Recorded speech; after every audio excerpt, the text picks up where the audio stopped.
In a quiet kitchen on the Diné Navajo Nation reservation, a grandmother begins to speak. There's no script, no microphone, just her voice, steady and rich with memory. She tells of boarding schools, of ceremonies held in secret, laughter shared under desert skies, and much more. Her story isn't written in books or stored in archives. It lives in her words, passed from one generation to the next. For Dr. Farina King, these stories are history. In her work as a historian and citizen of the Navajo Diné Nation, she listens to voices often left out of official government records. Oral history, she shows, is not just a kind of source. It shows relationships. They carry emotion, identity, and the power to connect past and present in deeply personal ways. Today, Dr. King joins us to discuss how oral histories transform our understanding of families, communities, and the significance of history itself. We'll explore how listening, truly listening, can be an act of scholarship, care, and cultural survival. Welcome to Reunion, a podcast about how family history helps us understand the past and why it still matters today. This series is sponsored by the Center for Family History and Genealogy and the Family History Program at Brigham Young University, which offers the world's only undergraduate degree in family history. I'm Joey Stewart, and I'm here with my co-host and colleague, Christopher Jones. We're both assistant professors of history and faculty in BYU's Family History Program. In each episode, we talk with scholars, educators, and storytellers who use family history to explore big questions about religion, race, kinship, identity, and belonging. Studying families helps us to see what mattered most to people in the past and how those values have shaped the world we live in now. Family history is more than names and dates. It's a way to explore memory, emotion, power, and connection. It gives historians a flexible method for understanding everything from slavery and migration to religious conversion and cultural memory. This is Reunion. We're glad you're here.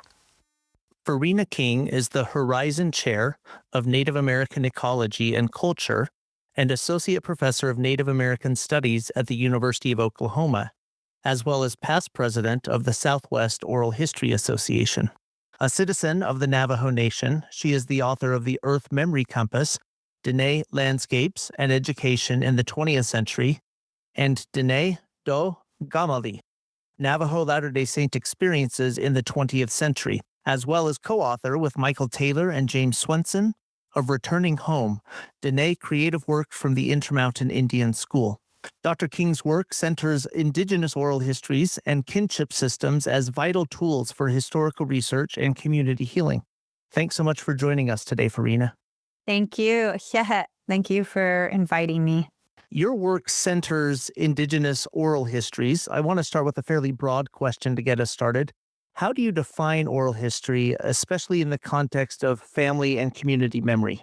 Oral history to me is listening, the storytelling, and sharing from a person's own stories and experiences, but also can be intergenerational.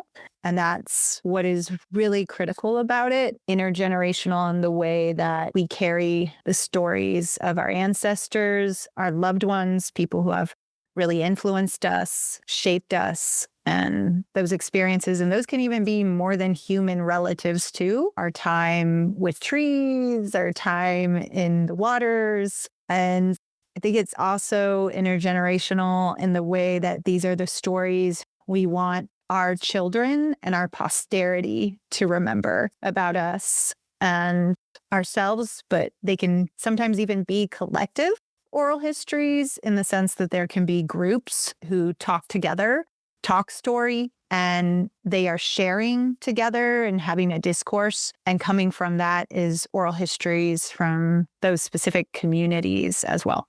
Farina, having heard you speak before, I know that you often begin when you speak to folks with an introduction in Diné language, identifying your native clan, but also your settler heritage. Would you be willing to share that introduction with us and explain why that sort of introduction is so important to your identity, your community's identity, but also to thinking about the power that oral history has to connect people together?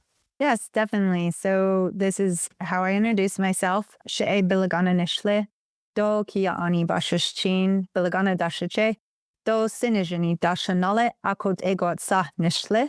So we do introduce our family and our family history, and it is through our clans, and it has layers of meaning to it that aren't easily translated in English, and also the significance of our introductions and how when we meet or engage with people and community, it is important. That is so critical to share where you're coming from, how are you related, and what kind of obligations you hold, responsibilities you have for the people you're engaging with. So sometimes I meet relatives for the first time when I'm introducing myself among Diné and different people. And that comes through of I call them sister. There's my brother, and family is really tight knit and close in that way. It also is layered in the sense that within our clans, it has meaning pertaining to place, and clans come from certain areas. Clans are known for different things. There's 4 original clans common in our origin stories of Diné. So this is some really important practices in culture, and certainly through orality, through oral mediums since time immemorial, being shared and understood and taught in this way.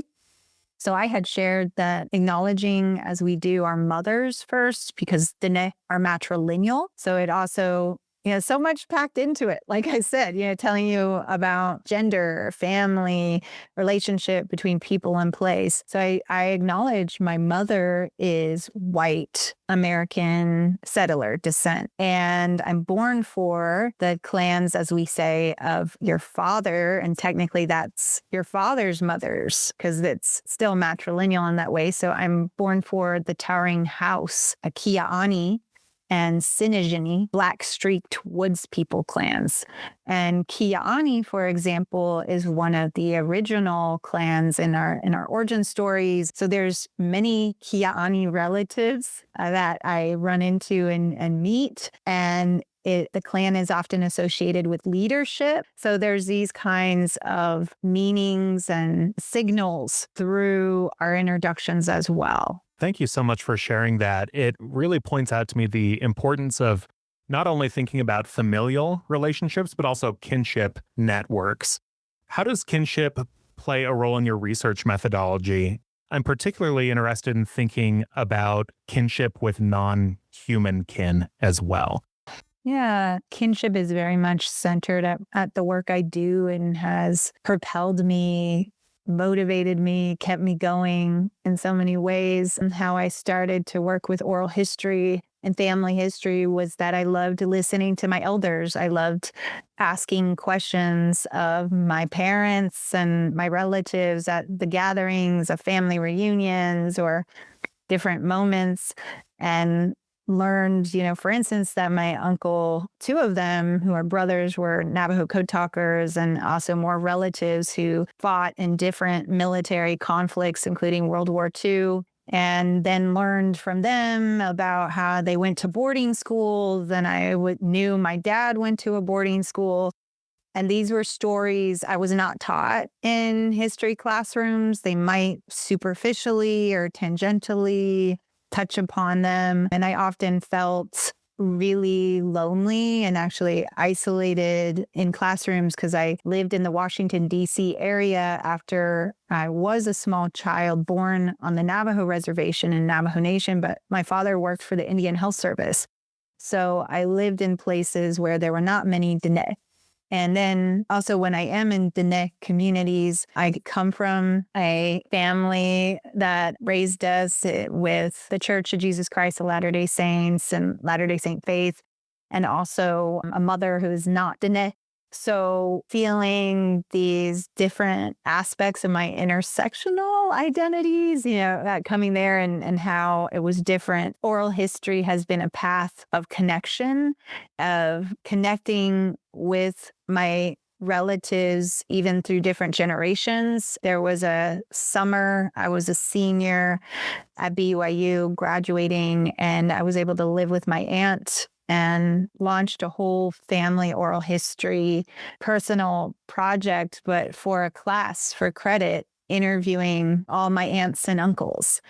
And I wasn't technically formally trained in oral history. For me, it was just learning through the interactions with my relatives what questions to ask and being together. And it was through the sharing of stories that it's like my kinship and ties to them grew stronger because we share with each other. A lot of times, oral historians, they hate referring to oral history as a conversation. And I understand that because, you focus on listening to what is common terms of an oral history narrator. They're saying now narrator of who is sharing their story. At the same time, though, even if it's not the same as a conversation, equally going back and forth, the listening changes a person, and the person sharing also is changed by their interaction with the listener and being there. So I have worked with oral history among communities that are not my dad, my relatives, direct relatives.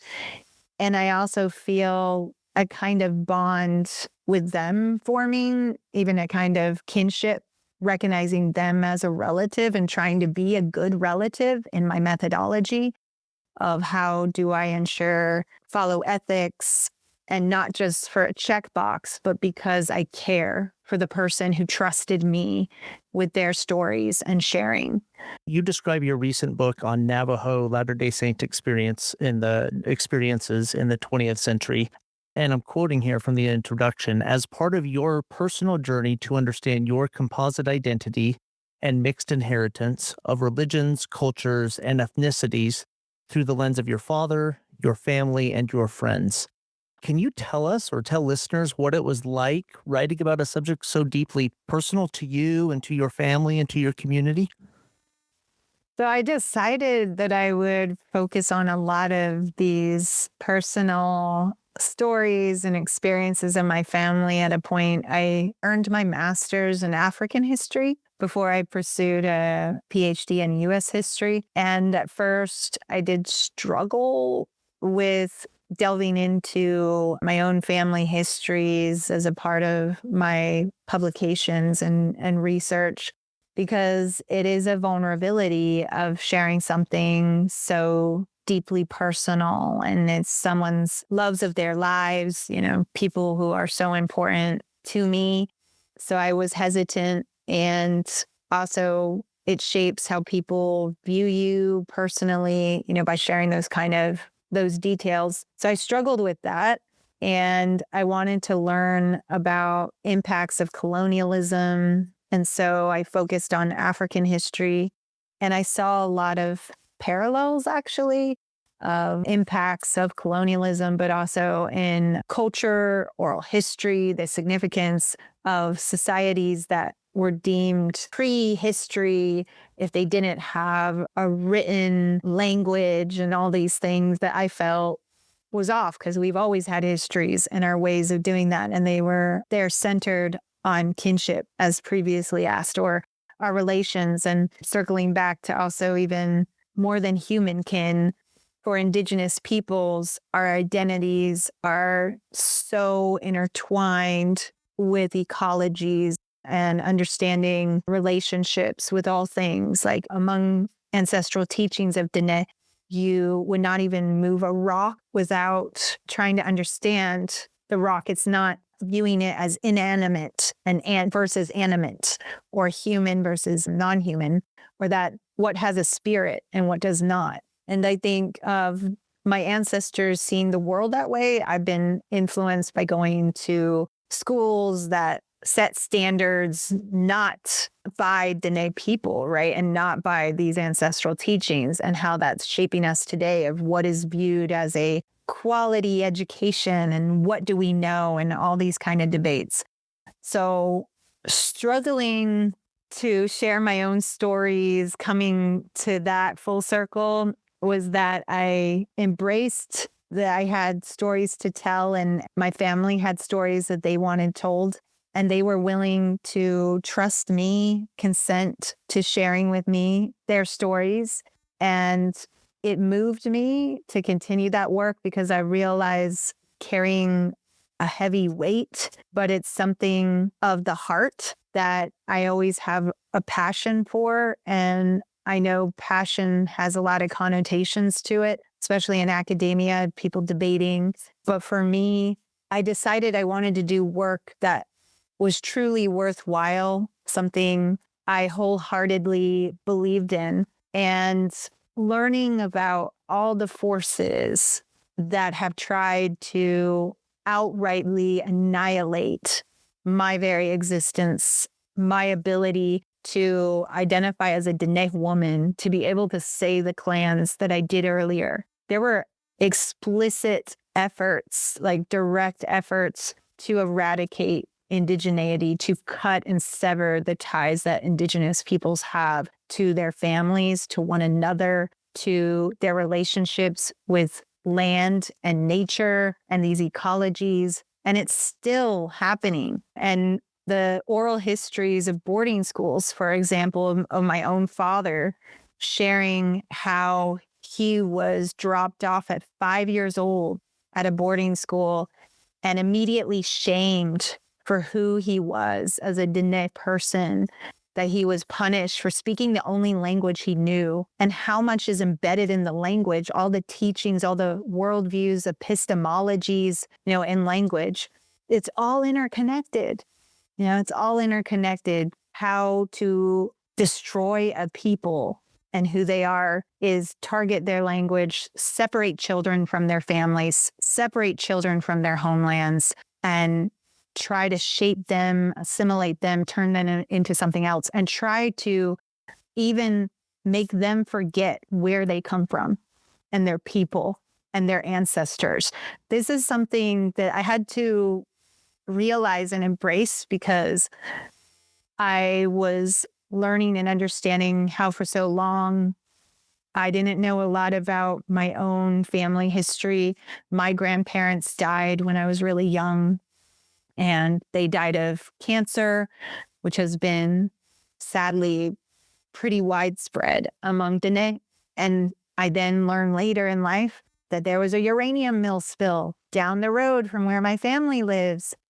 And I learned about all these issues with uranium mining and pollution of native lands, especially in Navajo Nation.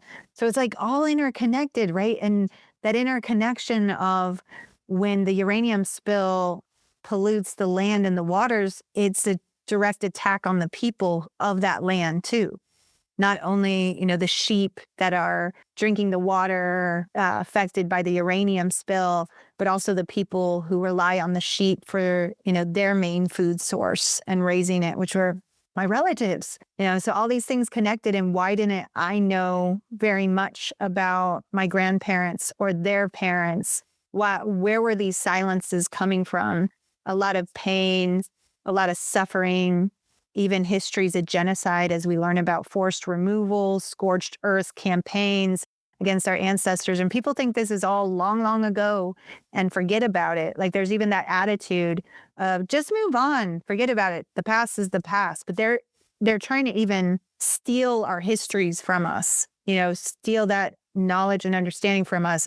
And it's intertwined with the ongoing efforts of who claims the land and the quote, so-called resources of the land, when for Indigenous peoples, these are more than resources. The lands are a part of who we are, and more than human kin are a part of who we are. Some are clan relations too. There is a bear clan. There are the bird clans of different Indigenous peoples.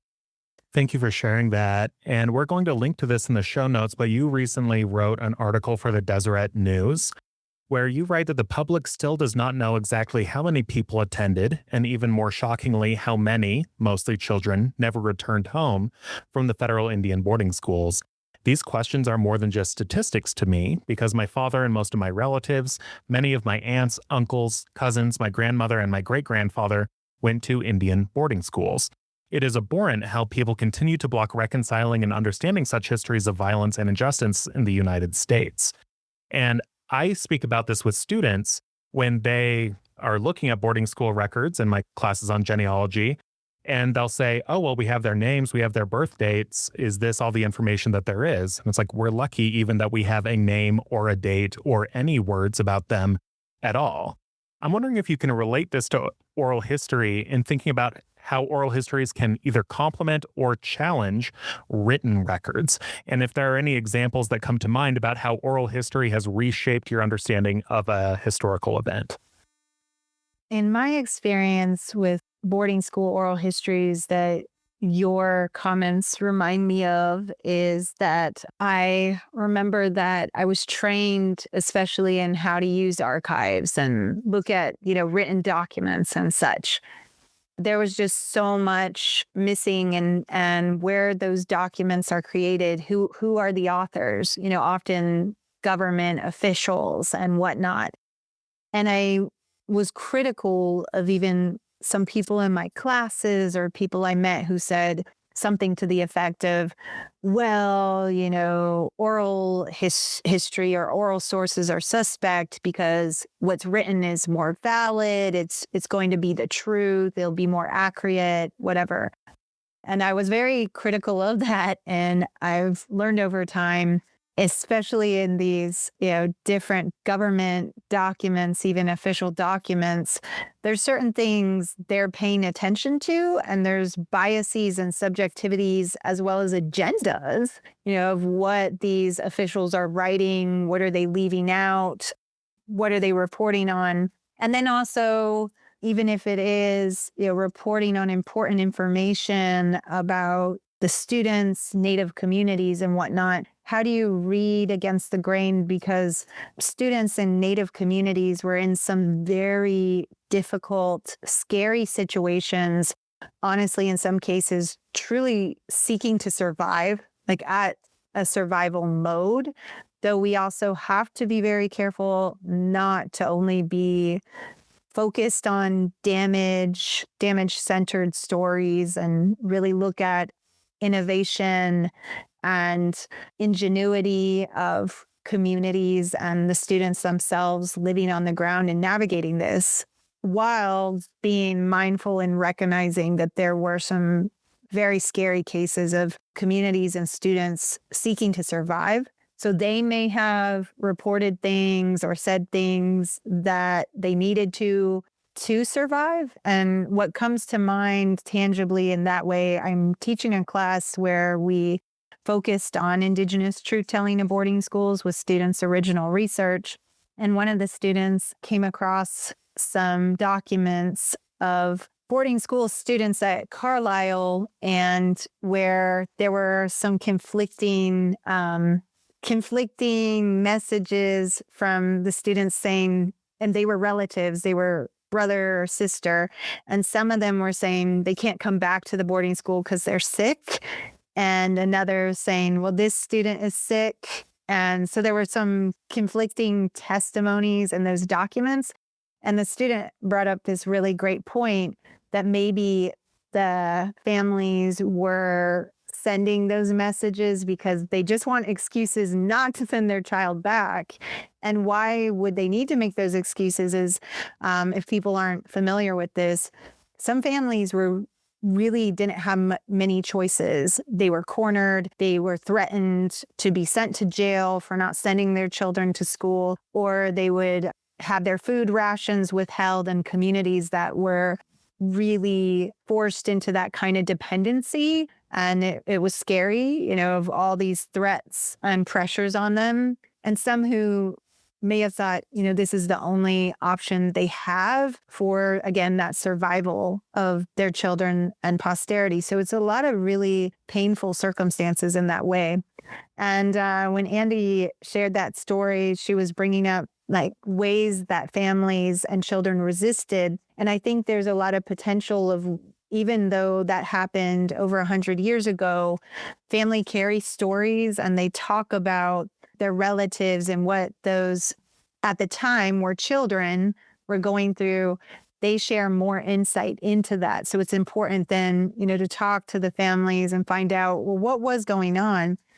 And there's another student in the class who is a direct descendant of a man and woman who were students at Carlisle and met there and married. And so she is a direct descendant from that, of how they came together at the boarding school. And she was sharing stories that her family carried on about the school. So it also helps people to know where to look or what to look for in documents is what I wanted to bring up. And I have been meeting with some different representatives like tribal historic preservation officers who are being very proactive with seeking, to understand and investigate their own Native nations' histories with these boarding schools. And I can't directly name who these are because I'd had to make sure I had their permission, but I can say generally that I've been hearing from these TIPOs, as the shortened word for it, the TIPOs, that oral history is very essential to the work that they're doing, and even looking for unmarked graves of still our missing relatives who never did return home, and their graves are not even marked, which is just horrific, right? If you think about that. And they are looking for their relatives. And she said oral history is really essential to this because families carry these stories and help to identify, where did they tell their relatives, don't go over there because that's where our dead rest, or, stay away from this place, or I heard this, I heard that. So there's also ways that oral history is actually essential to just even knowing where to look. And sometimes the silences, they carry a lot to the story too. What are people silent about, but they still have knowledge about? We have a number of listeners who are genealogists, professional, hobbyist, or otherwise. If you had one message for them, what do you wish more genealogists understood about Indigenous approaches to family history, to oral history? Oh my gosh, just one thing. I think in a nutshell, I would say you cannot impose and think that there's only one language or one set of terms of genealogy. And that's where I think genealogies have been very challenging and off-putting for a number of Indigenous communities. For example, there's a heavy reliance on dates. Who sets the dates? When did, these calendars get set up, and who pushes them and says, this is how we think about time, and everyone thinks about time this way? Heck no, among Indigenous peoples. My own grandfather, we don't have a quote exact date, for when he was born, because that's not even in my own grandfather's time as an infant when he was born. He was not born in that system or sense of time. And yet, he lived, he had a life, he's a part of my genealogy, but I cannot frame it and use the same check boxes of this is the exact date he was born. And how can we approach this more in an Indigenous way and understand that Indigenous people's family history has always been important and so critical to many Indigenous peoples. I can certainly say that for Diné, so central, so important to us. And so we have our own ways of tracing and sharing and talking about genealogies and family history. So I think it's important to come with an open mind to that. Do not assume that everyone sees even time the same way that you were raised to think about that, and to be open to learn about that so that you don't just walk in with those assumptions and try to ramrod it on other peoples and cultures. But how can we be more open and humble and learn how to listen and understand genealogies that have always existed, they continue to, in their own ways. There's a book and work by Nipaya Mohica, who's a Maori scholar who wrote about rethinking oral history, and shares from his own Maori ancestral ways of the different ways, Maori sing about this, like the platforms, the culture of how family history and genealogies are carried on and passed on. And it's so rich and intricate. There's publications like that help people to learn about these different ways of seeing the world and being mindful of when they are, how do I put it, when they are crossing boundaries in not helpful ways, or rather impeding on other people's and being a part of colonizing methods and genealogy, even if they don't intend to be. That's really helpful. Actually, just earlier today, I was talking with students about the care we need to take and not imposing 21st century understandings of family or 21st century Latter-day Saint or American or Western, right, understandings of family on previous generations of people. And I like that you're taking this even a step further when thinking about indigenous perspectives on family history, to also not imposing assumptions about dates or time or culture, right, on people, not just from the past, but on people from across the globe and a variety of cultures, including, of course, indigenous peoples. Yeah, and I think what also comes to mind about this is how even there's a heavy emphasis on the biological mom, dad, blood, how it's conceptualized in these various ways. Where I was mentioning earlier, even a sense of family is so different among different indigenous peoples or various peoples of the world, right? That among Diné, for example, I would be considered a grandmother to some people if you understand the clan relations and kinship. Going back to that, if you understand kinship from those indigenous specific Diné specific communities. And so my father did refer to a lot of people as brother or sister, and they really are his brother and sister, right? But it would confuse my mother, who wasn't raised with that same sense of kinship, because she's like, wait a second, you didn't have the same, quote, biological mother and father, but that they are his brother and sister, and that's the language for it. And what are the relationships, between clans and the role of a maternal uncle, for example, as compared to a paternal uncle. And among Diné, there are specific terms even for a maternal grandmother and a paternal grandfather, right? Like, where are they coming from in the way that they're related to you? And so all of it is also in the language, in the kind of interactions you have. I learned through oral history, for example, talking to my dad and family, stories about how my paternal grandfather, it would be Red Smith was his name. He was not allowed to see his mother-in-law. And there was a practice that if you marry into a family, men would go actually and live with the wife's family, because again, family is matrilineal. And there was a taboo on the son-in-law seeing his mother-in-law. And so Dad remembered that his father could never see his grandma, who, he and the maternal grandparents really are so important in Diné lives, because, like I said, it's also like those teachings of my father went to live with the maternal relatives, right? And so he had joked about how he tricked his father into seeing his grandmother because he didn't really understand that teaching. And I remember my father would sometimes be a little trickster in his stories, and he talked about that. But it taught me, whoa, that's something really different from how I was raised, or why is that? Why were there these practices? But it leads us on to think about those kind of questions and better understand, how did communities and families live, and what are those dynamics? One final question that we like to ask our guests is there a book that you've encountered recently that has ignited your historical imagination, that has helped you to see the past in a new way or helped you think about historical possibility?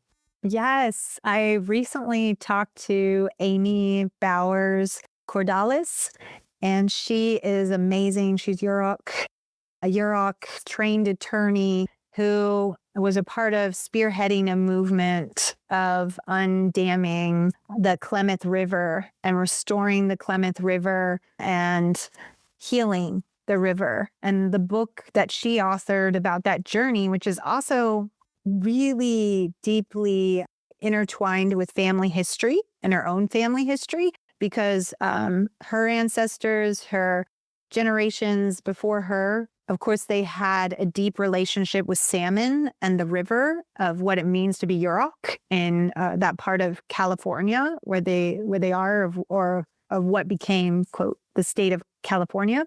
And she talks about her uncle, fighting for the fishing rights of her people, and the influences of her grandmother, where she really felt her like spirit calling to her. And it's really a remarkable, beautiful journey. Her advocacy, her ongoing work to heal and restore that relationality of humans and place, and the ecologies, that involve salmon, for example, in the waters and human beings. And I was fortunate to talk to her on a podcast that I co-host, Native Circles. So that just was shared. And her book is called The Water Remembers. So it really is beautiful in how she brings that voice for the river to us and memory. And even her book, I wish I had the book right in front of me right now, but I remember she lays out her own genealogy in it too. Like she has a family tree at the beginning of the book.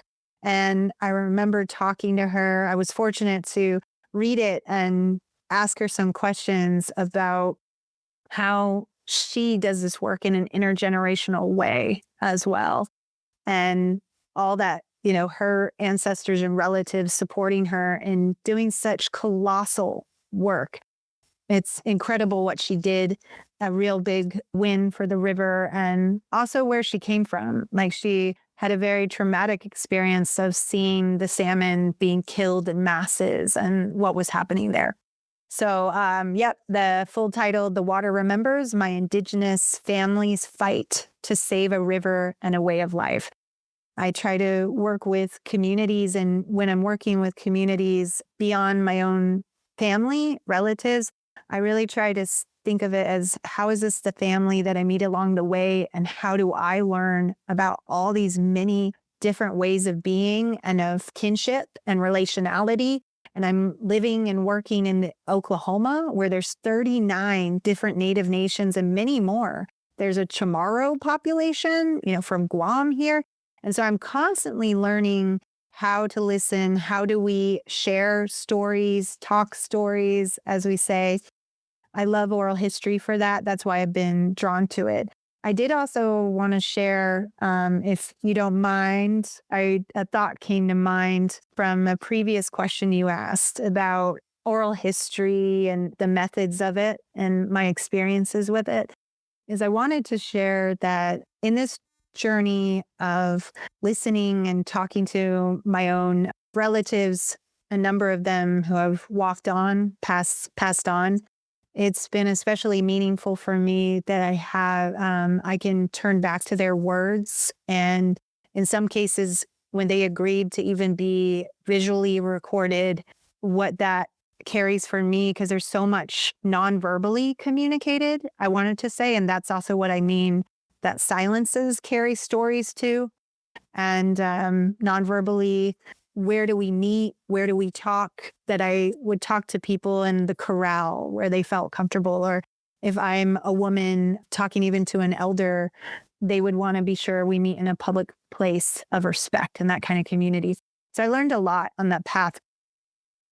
One thing I wanted to share was I learned from living with my family and initiating as an undergrad student that family oral history project I worked on, a project, but for me, it was more than a project. It was very personal. Is family would talk about and share that my grandmother, Johanna Haskoutsi, went to the Albuquerque Indian boarding school. And as I shared earlier, my grandmother passed away when I was really small. So I didn't directly get to talk to her. And so it felt like when I was talking to my aunts and uncles and my dad, it was like I was hearing my grandmother.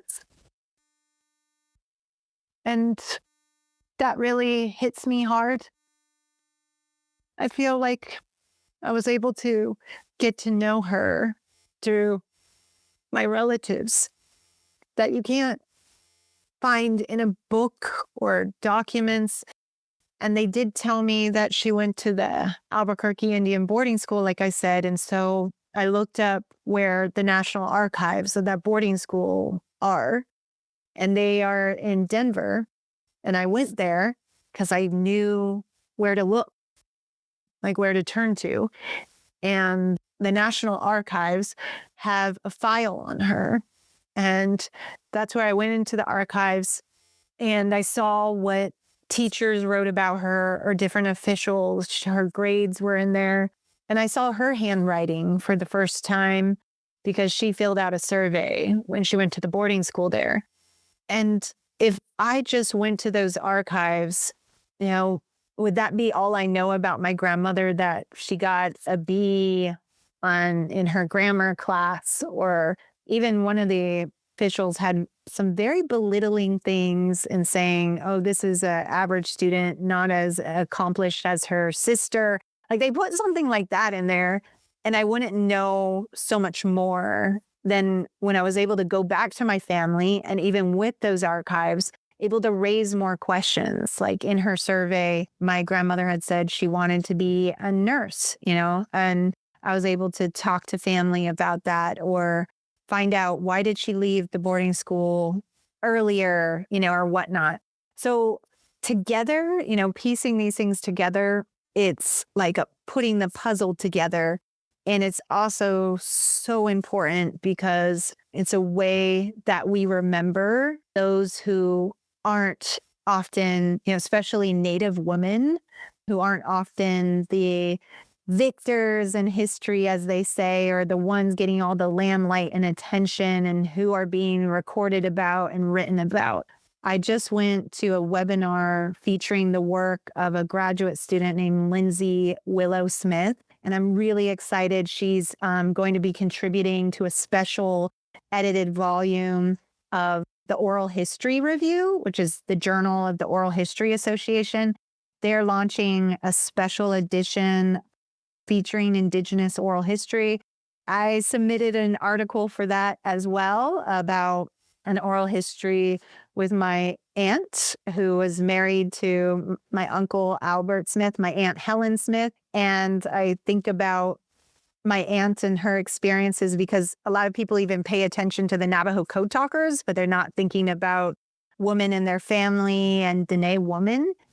Lindsay Willow Smith, she's writing a piece that is going to have really important theoretical underpinnings of Indigenous feminist oral history and the significance of that. So I'm really excited, and I think it touches upon a lot of your questions and why this work is important, and goes back to the kind of books and writings and discourse that are really getting me excited, because there's so much to do. And I appreciate you taking the time to listen to this, because many of these stories are targeted for not only ignoring, but erasing Native American experiences, Native American women's experiences, and even from all these different populations that have been over and over again targeted to be controlled, to be silenced, and even to be killed in some instances. Dr. Farina King, thanks for coming by Reunion. Thank you for asking me to come. Thanks for joining us on Reunion. Family history isn't just about names and dates, it's about relationships, and how those relationships have shaped laws, power, and the structures that govern our everyday lives. If you enjoyed today's conversation, please leave a review on your favorite podcast platform and subscribe to our YouTube channel. It really helps others find the show. We'll be back soon with more discussions about why family history matters, because family history is history.